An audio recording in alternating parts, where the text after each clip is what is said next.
كان الدخول مجانيا في مباراة المنتخب الأولمبي الجزائري الودية مع ضيفه الفلسطيني، وهو ما أدى إلى امتلاء ملعب 5 من يوليو بالعاصمة الجزائرية. فقد أراد أصحاب الملعب متابعة منتخبهم في ظهوره الأول ضمن رحلة الاستعداد للمشاركة في ألعاب ريو دي جانيرو الصيف المقبل.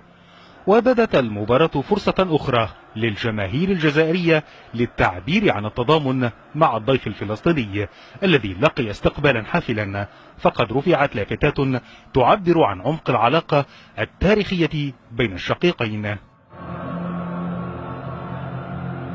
وانعكست الأجواء الحماسية على أرض الملعب، حيث أهدر زين الدين فرحات فرصة جزائرية لهز الشباك في الدقيقة الثانية، وانتظر الضيوف 12 دقيقة أخرى للرد في الاتجاه المعاكس، لكن سامح مرعبة لم ينجح في استغلالها،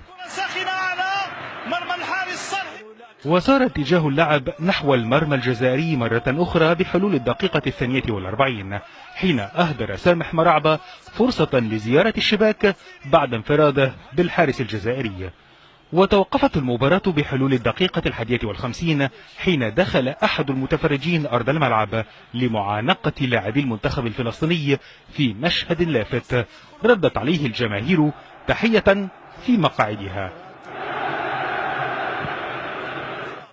وجاء الدور على لاعبي المنتخب الفلسطيني لرد التحية إلى الجماهير، ففي الدقيقة 62 أحرز محمد أبو ناهية هدفا في المرمى الجزائري صفق له من كان في الملعب.